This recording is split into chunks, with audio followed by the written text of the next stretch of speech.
एक केस जिसके लिए खुद प्रधानमंत्री को आगे आना पड़ा, प्रेसिडेंट तक की इन्वॉल्वमेंट रही, जिसके लिए 140 पुलिस वाले, 6 राज्यों की टीम, 30 अलग अलग गाड़ियां लगी रही। जिस केस के लिए 4 साल के अंदर लोअर कोर्ट से हाई कोर्ट और सुप्रीम कोर्ट तक मामला पहुंचा। विदेश मंत्री तक पर लोगों की भीड़ ने गुस्से में पत्थर तक फेंके। जिसके आरोपियों की दया याचिका को राष्ट्रपति ने तत्काल खारिज कर दिया, जिसके लिए जुडिशरी ने तेजी से काम किया। कहानी 1978 की है। दिल्ली में नेवी के कैप्टन की 2 बच्चों की किडनैपिंग और मर्डर की है, और इस क्राइम को करने वाले 2 खूंखार, खतरनाक, वहशी दरिंदों रंगा और बिल्ला की है। कहानी शुरू होती है मुंबई से। बात 1975 के आसपास की है। कुलजीत सिंह उर्फ रंगा खुद पहले ट्रक चलाता था, बाद में मुंबई में टैक्सी चलाई, और जब वहां भी मन नहीं लगा, फिर एक जसवीर नाम के शख्स के बारे में उसे पता चला। उसने 2 विदेशियों की हत्या की थी, ये पता चला कि बहुत पैसे भी कमाता है। रंगा फिर जसबीर सिंह यानी कि बिल्ला से मिला, और ऐसे ही बनी रंगा बिल्ला की ये जोड़ी। शुरुआत में इनका काम मुंबई में कार चोरी करना, उसे बेचना था। इसके बाद बच्चों को किडनैप करते, फिरौती मांगते, मिल जाने पर बच्चों को छोड़ देते। ऐसा करते करते एक बार बिल्ला थाने के जेल में भी बंद रहा। कुछ दिन बाद बिल्ला जेल से भाग गया। इसके बाद दोनों ने मुंबई छोड़ा, दिल्ली और आसपास चोरी और किडनैपिंग का धंधा शुरू कर दिया। रंगा बिल्ला की जिंदगी और दिल्ली में अपराध और इन्वेस्टिगेशन का रुख एक साथ बदला था। हाल ही में अमेज़न प्राइम पर एक वेब सीरीज आई है, राख। आपने देखी होगी, और नहीं देखी तो जरूर देखिएगा। हर एक कैरेक्टर को बहुत सही तरीके से फिल्माया गया है, और इस सीरीज की जमकर तारीफ हो रही है। ये सीरीज इन्हीं रंगा बिल्ला पर है। बात 1978 की है। जून का महीना था। अशोक शर्मा नाम के एक आदमी की कार अशोका होटल के सामने से रंगा बिल्ला ने चोरी की, और इसी गाड़ी से उन्होंने कुछ ऐसा कर दिया कि उसने पूरी दिल्ली को गुस्से में भर दिया। एक नेवी ऑफिसर थे, captain Madan Mohan Chopra. Dhaulakuan cantonment area यानी अफसर कॉलोनी में रहते थे। इनके 2 बच्चे थे, 16 साल की बेटी गीता चोपड़ा, 14 साल का बेटा Sanjay Chopra. Geeta Jesus and Mary college में 2nd ईयर की स्टूडेंट थी, और उनका बेटा संजय मॉडर्न स्कूल में 10वीं में पढ़ाई करता था। बॉक्सिंग की प्रैक्टिस भी साथ साथ करता था। एक बार गीता को ऑल इंडिया रेडियो से एक ऑफर आया। 26 अगस्त 1978 को गीता को आकाशवाणी के एक प्रोग्राम में हिस्सा लेना था, और उस समय ये बहुत बड़ी बात हुआ करती थी। ये उसी रात 8 बजे ऑन एयर होना था, और 7 बजे तक गीता को वहां पहुंच जाना था। गीता के साथ उसका भाई संजय भी जाने के लिए तैयार हो गया।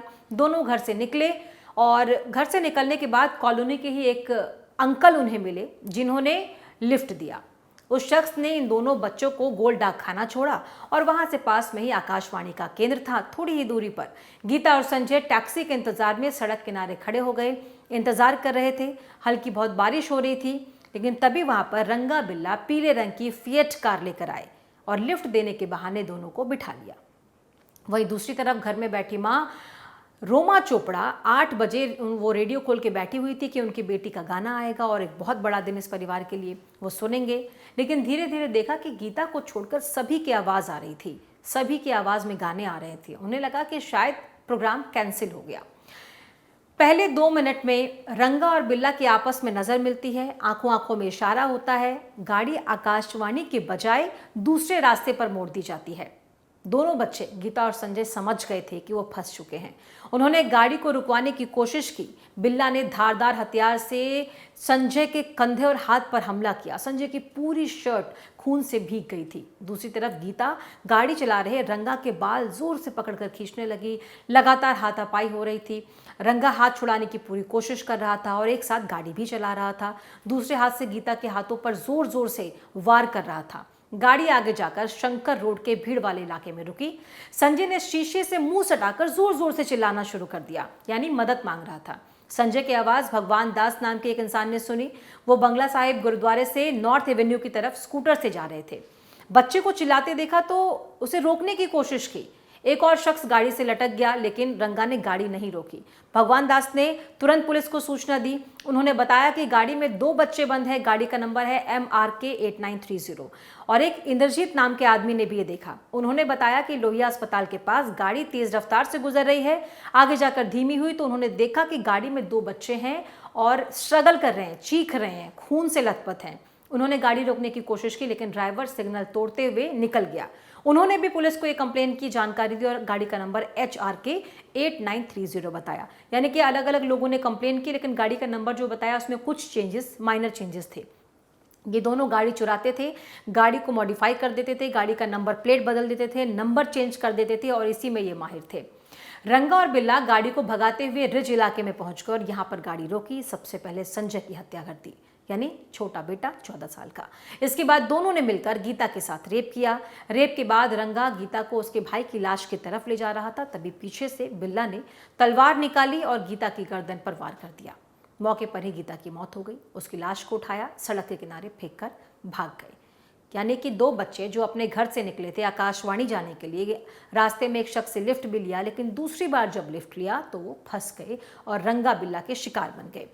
अब ये केस बहुत ज़्यादा हाई प्रोफाइल था क्योंकि कैप्टन थे नेवी में उनके पिता, और दिल्ली में इस तरह का केस जो हुआ उसके बाद से लगातार पुलिस वाले ढूंढ रहे हैं। 140 पुलिस वाले 30 अलग अलग गाड़ियों से ढूंढ रहे थे। 9 बजे उन बच्चों के पिता आकाशवाणी के कार्यालय पहुंचे। अंदर गए तो पता चला कि संजय और गीता वहां पहुंचे ही नहीं। मदन चोपड़ा हैरान हो गए, भागकर धौला कुआं थाने पहुंचे, पुलिस से शिकायत की। पुलिस के पास पहले से इन बच्चों की किडनैपिंग की शिकायत पहुंच गई थी और उस वक्त के SHO गंगा स्वरूप थे, उन्होंने कोई कार्रवाई तब तक नहीं की थी। उन्होंने उनके पिता से थाने के ही हरभजन सिंह से कह दिया कि ये मामला हमारे थाने का नहीं है, यानी कि दूसरे थाने में जाए, मंदिर मार्ग थाने में आता है। यही वाला मामला जो आजकल भी हम देखते हैं, आप किसी थाने में शिकायत करने जाएं तो आपको ये परेशानी, अपनी परेशानी छोड़कर दूसरी परेशानी ये आती है कि जो हमारे थाने का मामला नहीं है, आप किसी और थाने में जाए। ठीक ऐसा ही उस समय भी हुआ था। पुलिस ने हालांकि किडनैपिंग का मामला बाद में दर्ज किया, तलाश शुरू की। 140 पुलिस वाले उन बच्चों को ढूंढ रहे थे, उन 2 किडनैपर्स को ढूंढ रहे थे, उस गाड़ी को ढूंढ रहे थे। 30 अलग अलग गाड़ियों से दिल्ली के अलग अलग हिस्सों में ये पूरा सर्च ऑपरेशन चल रहा था। जब बच्चे कहीं नहीं मिले तो पुलिस ने जंगलों में तलाश शुरू की। पूरा दिन पानी उस दिन बरसता रहा, यानी कि तेज़ बारिश होती रही और घुप अंधेरा हो गया और पुलिस के लिए ये सर्च ऑपरेशन भी बहुत मुश्किल हो गया। लेकिन इतनी मुश्किलात के बाद भी पुलिस उन बच्चों को उस दिन ढूंढ नहीं पाई। 6 राज्यों की पुलिस उन बच्चों को ढूंढ रही थी और उस वक्त 2000 रुपये का इनाम रंगा और बिल्ला पर रखा गया था। अब 27 अगस्त को हरियाणा और यूपी पुलिस ने भी जांच शुरू की। उत्तराखंड, बिहार, मध्य प्रदेश के साथ साथ राजस्थान की पुलिस भी गीता और संजय को ढूंढने में लग गई।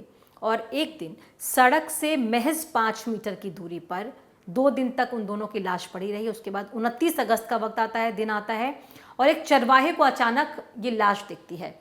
वो फौरन पुलिस के पास जाता है, पुलिस को सूचना देता है।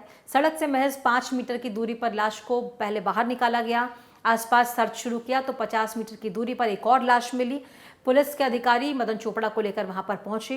पिता ने अपने बच्चों को पहचाना और एक पूरा परिवार उस दिन टूट गया था। पोस्टमार्टम रिपोर्ट आई तो पता चला कि गीता के शरीर में 5 और उसके छोटे भाई 14 साल के संजय के शरीर में 21 गहरे घाव थे।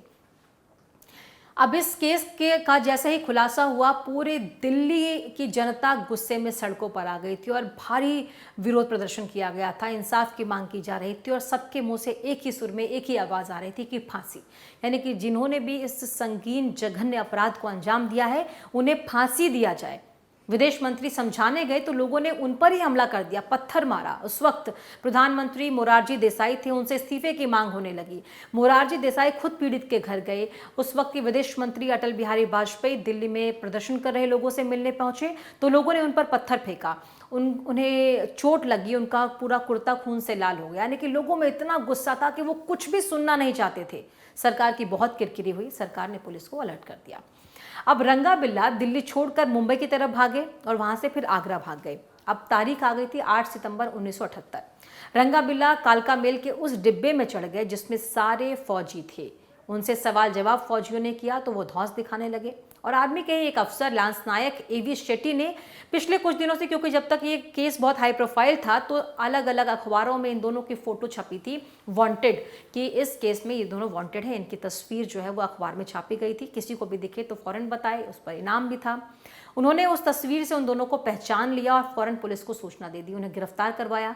रंगा बिल्ला को गिरफ्तार करने के लिए स्टेशन पर करीब 100 से ज्यादा पुलिसकर्मी सादी वर्दी में पहले से ही मौजूद थे। गिरफ्तारी के बाद केस बहुत तेजी से चला। पुलिस ने दोनों से अलग अलग पूछताछ की, DNA जांच हुई, सारे सबूत DNA रंगा बिल्ला से मैच कर गई।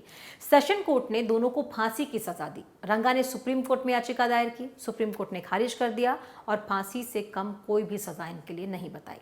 रंगा और बिरला के पास अब राष्ट्रपति को दया याचिका भेजने का विकल्प था। उन्होंने उस वक्त के राष्ट्रपति नीलम संजीव रेड्डी को याचिका भेजी, लेकिन राष्ट्रपति ने भी कोर्ट की तरह से तत्काल खारिज कर दिया।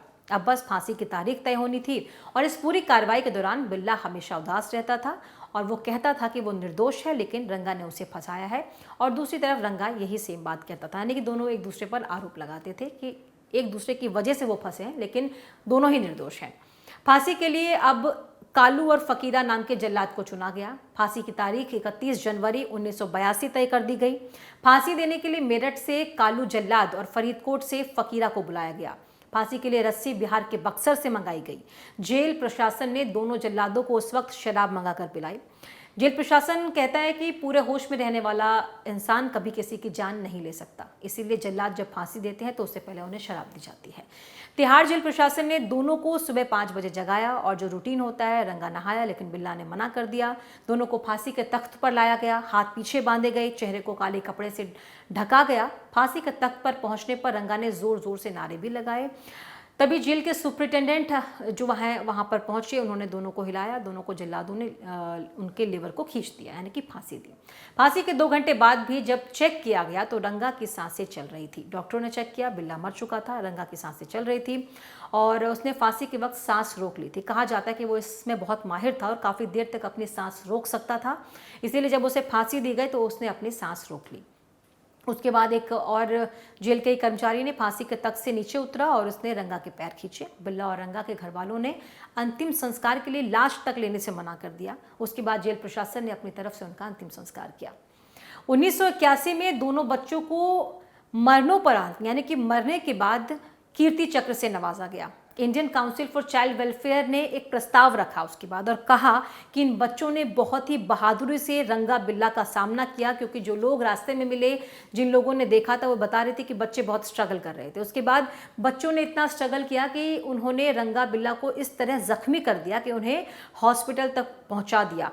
और जब वो हॉस्पिटल पहुंचे, वहां से कड़ियां जुड़ती गई, यानी कि केस को सॉल्व करने में भी, इन्वेस्टिगेशन में भी हॉस्पिटल पहुंचना और वहां से जो कड़ियां मिली उसने बहुत मददगार वो साबित हुई। यानी कि बच्चों ने बहुत ज़्यादा वीरता के साथ, बहादुरी के साथ उन दोनों का सामना किया और इसीलिए ये प्रस्ताव भेजा गया कि इन बच्चों की बहादुरी के नाम पर वीरता पुरस्कार मिलना चाहिए। और तब से ही गीता चोपड़ा और संजय चोपड़ा अवार्ड बहादुरी के लिए बच्चों को दिया जाता है।